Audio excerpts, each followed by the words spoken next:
Hello guys, I wanted to make a video on how to fix piano chips or chipped piano keys because I tried to find on YouTube and only found one video, was only with photograph and no explanation whatsoever how to make the process. I'm no professional, but I found a product that I think is great, and I want to show you how to do it. I found this product from people from AcryliKey, and they are excellent guys over there. There's Mike who helped very nicely. In this video, I will show you the contents of the box and how to use each element or part inside the box. Here, I'm going to show you here what comes inside the kit. Here are the plastic and powder. Here's the monomer liquid, which is the part which hardens the mix. A couple of files, scoop, small pieces of wood to mix it, and small mixing cups. That will be all. You will be needing some other tools, but they are very common. I think there will be no problem for the average guy to do this kind of work. First of all, you need to remove the key bed from the piano. There are tons of videos on how to remove the key bed from the piano, and then you have all the keys to be removed individually, so you can work in each of them individually. It's gonna be easier. You could work with AcryliKey on each key here. If you do this and you put something down and you keep the key up in the up position, you could work here, but it's going to be way more difficult because you have to file and do other processes. Then it's going to be a little bit uncomfortable with the key over there. It's way better to take out the key carefully, and this way you can work with it from different angles. Okay, we're in this key bed. We have 11 chip keys that need fixed with different kind of chips. If you look over here, this one takes it from the center to the corner. This one has 2 chips. This is a big one. So there are different kind of chips, and I will try to fit them equally. And the other suggestion of the guys from AcryliKey is that you have to make a groove on the top part, on the top edge right here of the front, of the key. So the glue goes inside the groove there and form a single part with the additional part of the top. So you're gonna have like an L. It's gonna make the glue harder and harder to come off with the stroke of the fingers. They suggest you do it with an X-Acto knife, but I found it very difficult to make a groove with this X-Acto knife. It's I don't know if my blade is not okay, but dull. It's dull, or thank you. That was my special assistant Leia. But what I'm going to do, you can use a serrated knife, or you can use a hacksaw, a small hacksaw. I will use my Rotary tool with this to make that groove. So I'm gonna do it.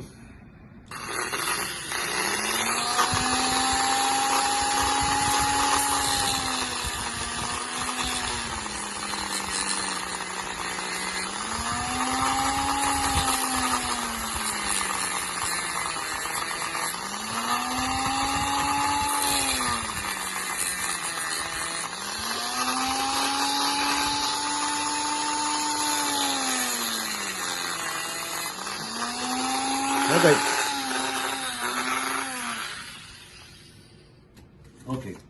Remember, this is just me. It's like, when I clean this a little bit, this is gonna be all covered with the new material, so it's not that important. Once you have that groove, you see there's a groove there. So the top part is not gonna be alone supporting itself over there. It's gonna be with this part too also, okay? Let's see how it goes. If you're gonna do it with a rotary tool like me, you have to be extra careful because it's a very powerful tool and you can damage the finish of the key, and that's, you know, it's not a good idea. Okay, now that we have the key ready, we need to scratch a little bit where you're going to put the adhesive material, the new adhesive material. Then I clean up. I scratched it already with the X-Acto knife, so it's pretty clean. And I cleaned before all this. I cleaned the key bed, so these keys are pretty clean, free of dirt and grime or whatever, grease or anything. So it's pretty clean now. And I'm going to go and mix. There's a white part and a yellow part. These keys are pretty white, so I'm going to use white only. It's a powder. There's yellow because sometimes the material of the keys it gets yellowish with time, and you can try and error the color with these two mixes. But for now, I'm going to use only the white part because it's perfectly white, everything. I'm gonna put 2 small scoops there, 1 and 2, with this very cute spoon, very small. And following the instructions, I'm gonna put there like 10 drops of the monomer liquid, which is the part that's gonna make it harder. 1, 2, 3, 4, 5, 6, 7, 8, 9, 10. One more. 11. This is from 4 to 6 drops per scoop. I'm gonna mix it very well, and this is gonna dry very fast, and it's gonna mix very fast. It's gonna be like a milky like solution, like glue, a little bit liquid there. And as fast as you can, you put the material on the groove and on the part of the key you want to fix. Do not worry if it gets a little messy, because you can always try to do it again, clean it up, and of course with the file you can make the shape. Yeah, now it's getting out, so it's getting hard already. It's gonna be ugly at the beginning, but don't be scared. You just apply it and leave it there. If you need a second pass, it's gonna be just fine. Don't worry. Let's try to use this. It's already almost impossible to handle because it's too hard. Yeah, I'm going to need another pass. But that's okay, doesn't matter. Okay, now that we have the product applied on the key, you see it's like it's gonna be hard very soon. You let it aside for 5 or maybe 10 minutes. It's gonna be more than enough so you can work on it. And I want to explain other tools I'm going to be using here. These files come with the kit, and they have four grids, different grids. So you go from coarse to fine in a step way. So you go to the final the final state of that you want the key. I will have also here a square file, a small square file. I'm using a flat file, mini file, and a round file for shaping the key at the end. Also, I'm going to be using this product, which is True Grit. It's a polisher for paint and plastic. Very good. And also, I'm going to be using plastics from Meguiar's.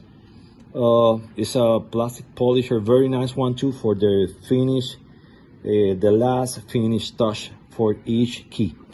And let me see how it's okay. When you finish, since you're going to be reusing this and this, you wait until it's a little bit dry, and it's gonna scrape off right fast from the plastic. It's very nice. So you're gonna have no problem with this. I didn't use the gloves because it's a pain in the butt to work it with this small kind of thing with gloves on. And I also forgot, and I will do it. I will do it now. I forgot to put a towel on top of the key bed to protect it from the polishing and dust and debris. I will do it now. You can use any towel. Let me reach here. I will use this towel. I'm gonna put it over here so I can protect the key bed. I apologize about that.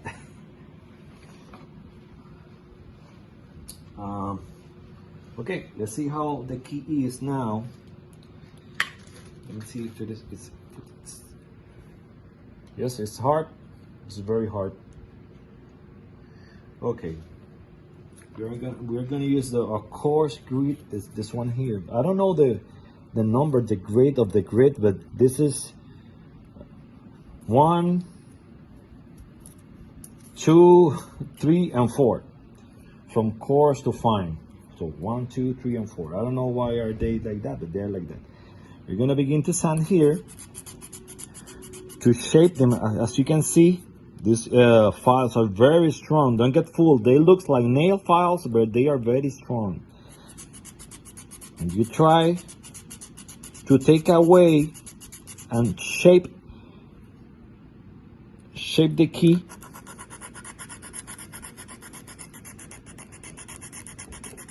So it looks standard and normal.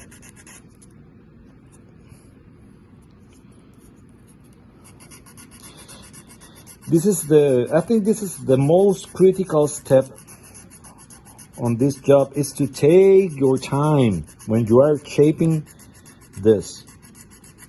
Because if you get too rough or too hard, you're gonna have to begin the process again, and you don't want to do that. You go easy, and you touch. If you feel a bump, you go again. You could use sandpaper too, but these files are very handy, Mike. These files are very handy and very comfortable to use with a hand. So watch out you don't bend any part of the.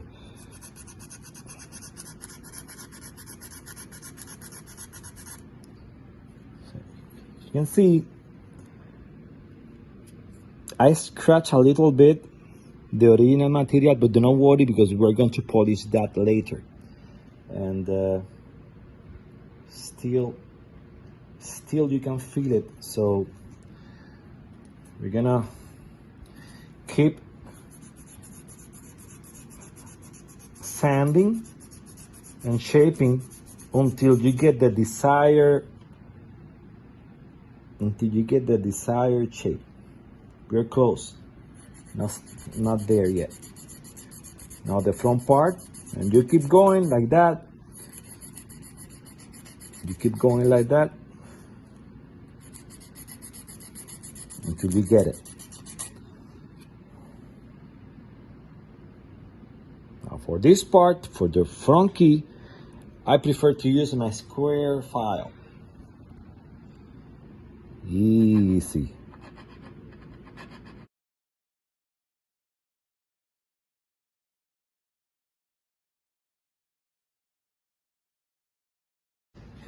Okay, we finished with the 1 and 2nd steps of the files. Now going to the 3rd one. What I'm gonna file this in a circular motion to try to take out the linear scratches of the first 2 steps, like this. I don't know if you can see on the camera. It's pretty good. And the front too. In this piano, for some reason, the ivory on the front is changing colors. You see, this is very white, and this is a little bit yellowish. So lucky for us, we're not gonna be fixing the front of the key because none of them are broken or needs fixed. we're gonna work with the top only, and this small line is gonna be almost invisible at the end. Now we pass to the last step of the file, the 4.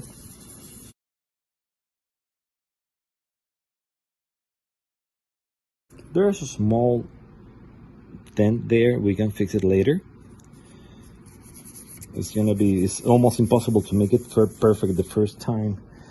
Okay, after you finish with the 4th step of the files, I like to use finer grade sandpaper. I will use 1500 first, and then 2500, and you can take it up to whatever grade you want. I will pass 1500 just to take out the scratches of the files.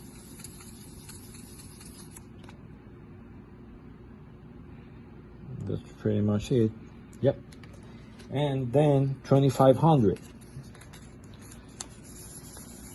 These are common sandpaper sheets, dry wet, from any hardware store, or you can find them anywhere. Okay, now it's 25. You can take it up to 5,000 or whatever you want. You can treat the key as car paint. It's almost there. Now we're gonna have our microfiber towel, and gonna be using this True Grit heavy duty compound for polishing. Just a tiny bit, isn't it? Not much. You can see it's here is shiny and here is not. We're going to try to equalize the look of the whole key top and key front. Then we're gonna polish.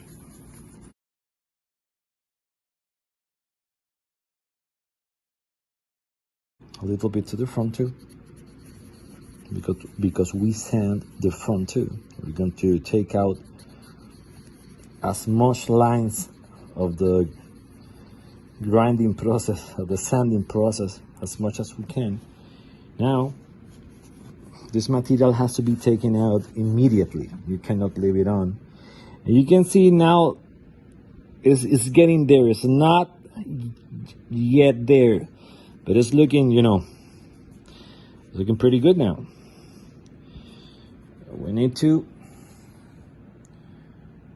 We can make a second pass of the buffer with this, a second pass. Let's do the process again.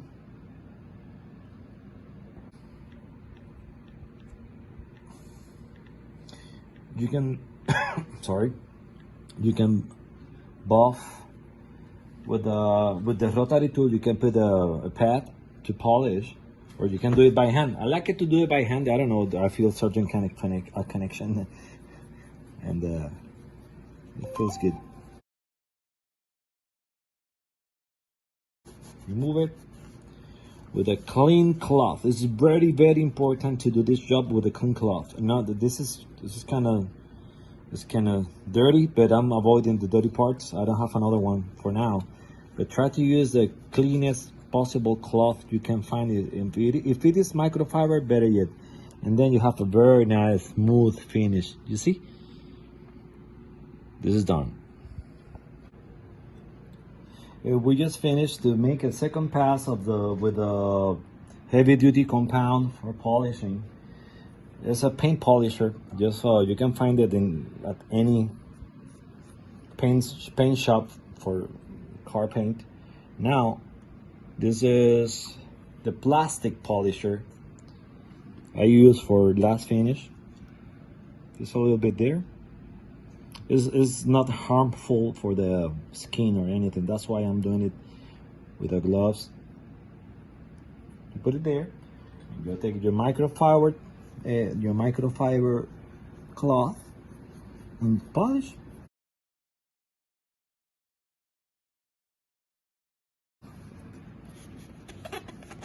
You hear that? It's polished.